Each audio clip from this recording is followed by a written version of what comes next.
Please could I invite you forward? Okay. I'm just about to introduce.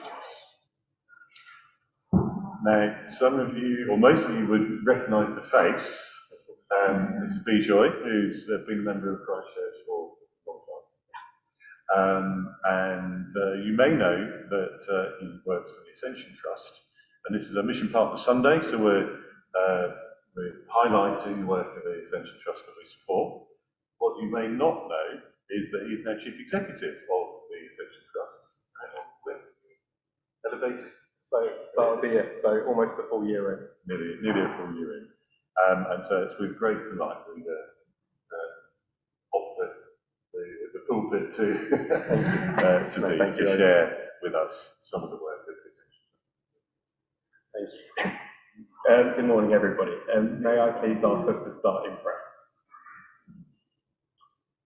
Lord, I pray that you open our hearts, our ears, our minds and our souls to know, see, hear and feel you move through us today and always. Amen. Well, good morning, everyone. It's really, really great to be with you. As you all know, my name is Bej, which is short for Bejoy, and I have been a member here at Christchurch for over 20 years now. What? And I run an organisation called the Ascension Trust, and we're an umbrella organisation that helps the local church to reach out into its community and share Jesus through his kingdom, our actions, and our words. But something is broken. We don't have to look very far to know this. For people in our community to have to choose between staying warm and staying fed. To recognise global flooding happening in multiple continents all over our world at this present moment. 1 in 3 children are currently living below the poverty line in the UK. That racism, representation and reparations, alongside reduce, reuse and recycle, are 2 different sets of ours that our youth today are seeking justice for. Yet many of our leaders across all spheres of society are silent. That we're only beginning to scratch the surface of the mental health and the loneliness issues that the pandemic has brought to the fore. That when God says, male and female, I created them, I propose he meant something completely different than a Samaritan woman and a Jewish man can have a conversation together at a well. That after hearing all of this, the gospel promise of life in all its fullness sounds like a distant dream rather than a tangible reality that we're supposed to be holding on to. Something is broken, but there is a plan for restoration.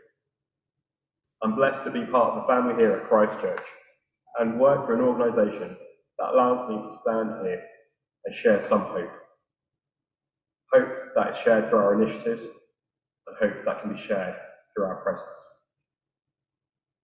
Through our street pastors, we offer a visible and practical representation of Jesus to anyone who is seeking support because of their vulnerability. We're there to care, to listen, and to help, to be non-judgmental, and to bring about a peace that passes all understanding. Through our school and college pastors, we provide a service where the church can perform the simple task of listening to a child and helping them to recognise their own value. We also help carry some of the burdens that our teachers hold by being a smiling, loving, prayerful and practical presence.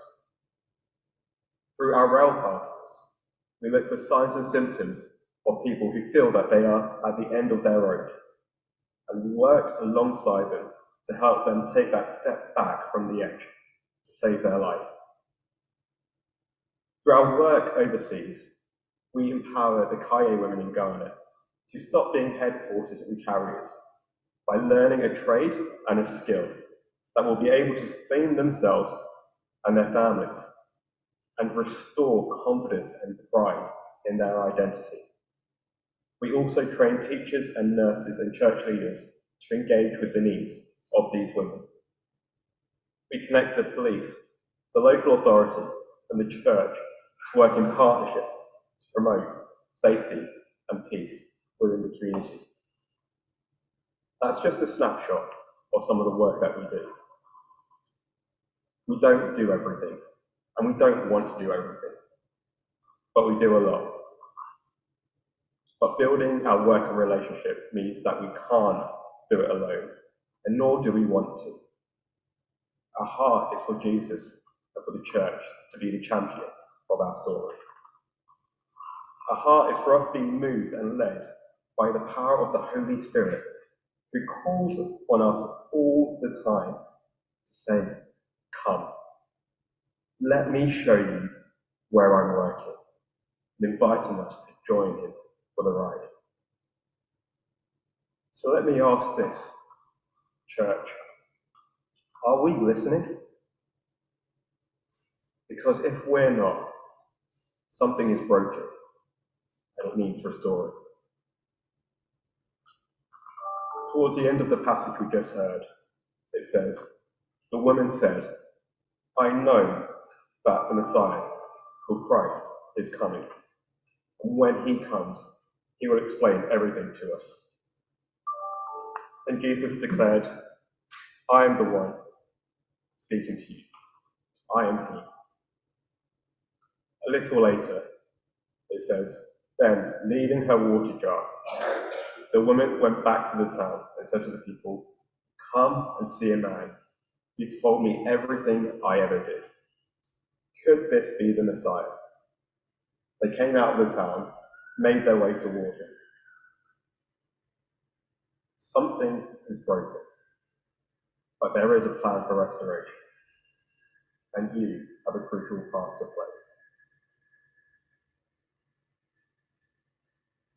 You're a piece of a puzzle that paints a bigger picture. Without your piece, the picture is incomplete. But there is a role where your piece needs to connect in with those of others. You need to find the people that Spirit is asking you to connect in with and support, but also to look to the people who want to connect with you and support you. Relationship only works if we allow ourselves to be connected into the bigger story of the kingdom. But to be able to connect effectively, we need to listen.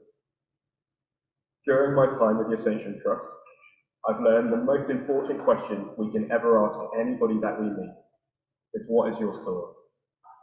But then to take the time to sit at their feet and listen. Because Jesus did. He listened to the heart of a woman who was looking for water from the well. He listened to the heart of a woman who went out at that time of day because she wanted to avoid society, because of what she did and the life that she was living. Jesus listened to the heart of a woman who would have been shamed by society because she didn't stand up to their norms. Jesus listened to the heart of a woman who would have been gossiped about because she wasn't around when everyone else was, who would have been judged when they saw her. But the woman's brief encounter with Christ forced her to put whatever shame she would have felt to one side, if not drop it completely, to engage with a society that she was trying to avoid, in spite of what she did. And she was brave enough to tell people about this Jesus character who told her everything that she'd ever did. Because Jesus restored her in that brief interaction. Jesus showed her that the water she was seeking wasn't the water from the well, but the water that he could provide and did provide.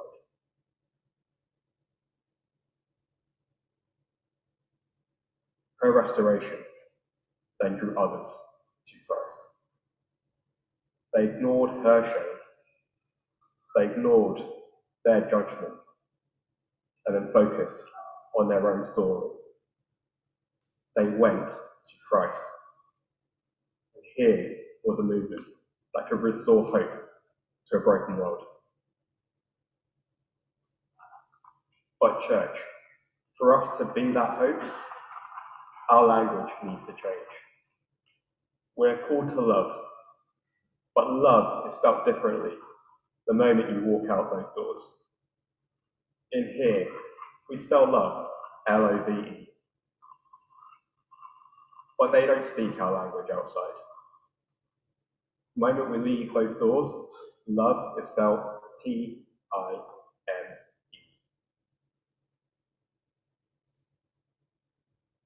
So where is Jesus convicting you to bring that restoration? Where is Holy Spirit guiding you to where he is working? Where is the Father inviting you to join in the building of his kingdom? Because the puzzle pieces can't work in isolation. Puzzle pieces need to be connected. Now, Christ Church supports some of our work overseas, and we're looking at an opportunity for members to come and see some of our work in Ghana next year, and more of that will be coming later on in the year. But I'd love to encourage you either individually or as a whole united body to get more involved in what we do, wherever you feel you can help. Because we need people. We need people who are able to support us on a voluntary basis in either administration or tech support or training. Because our role and our heart is to prepare people to bring forth the kingdom. But we also need to tell people who would consider becoming a street or a school pastor to come and join their local team. And if you want to tell me that you feel too old to go out between the hours of 10 p.m. and 4 a.m., may I humbly and kindly suggest that you get a life. And the reason why I say that is because our oldest street pastor today is 93 years old. What? Yeah. And still coming out early hours? Still coming out in the early hours. Our secret weapon are our grannies and our grandpas, because they can walk into the middle of a fight between two big, strong men with a lollipop in their hand and say, "Anybody want a lolly?" And instantly diffuse the situation. I've seen this with my own eyes. And I'm just like, what voodoo is happening here? But the reality is, they bring peace. Primarily because nobody wants to be known in society as the person who beats up the granny, but also because they carry something bigger than themselves. They carry a peace that goes beyond all understanding. If you don't know how to do this, we can train you. But we need the church to be visible. If we want to follow Paul's encouragement in Ephesians, to know the hope of our calling. But we need people. Another way is to support us financially. You can support your local initiative with training costs, with uniform costs and running costs. Because we all know that these are things that need to help run a ministry. And we're still short of funding on 3 key areas within our core team. So any support go a long way in plugging that gap. And I wouldn't be doing my job if I wasn't up here asking for money. But I recognise that times are difficult. And there are so many causes that need our support. So may I humbly ask that you seek where Spirit is prompting you to give to who you can, with what you can, but to do it safely. You can also cheer us on. I've just shared a small glimpse of some of the work that we do. But if you want to hear more, I would happily go for a meal or go for a coffee. I'll pay. Just Tell on you you. more. Let's do it. Absolutely. Because I want to tell you more about the work that we do. I want to tell you more about the individuals who are out there saving lives, spiritually, mentally, physically, and emotionally. because we want to empower to tell our story. We want to empower people to tell our good news. But also pray with us and for us. We're in a position of creating regular prayer newsletters that highlight the work that's going on across our organisation. And locally we have a team of prayer pastors who are there helping guide the direction that our teams move in. Our prayer pastors are often called our disruptors because their disruptions show us where Holy Spirit is moving, and it's not always where we think He is. No experience required, just an open heart and a listening ear. But my biggest hope is that you go from here today and recognise the part of the picture that you're being asked to paint. To know and see the tools that you're being asked to paint with. Because Jesus is saying on a regular basis, go and talk to that person who is at their own well. Listen to them and hear their journey. Allow them to see Jesus in you. So when they leave, they are telling others, go and hear this person. He told me about my life and restored it. No judgment, no shame, just peace, hope, faith.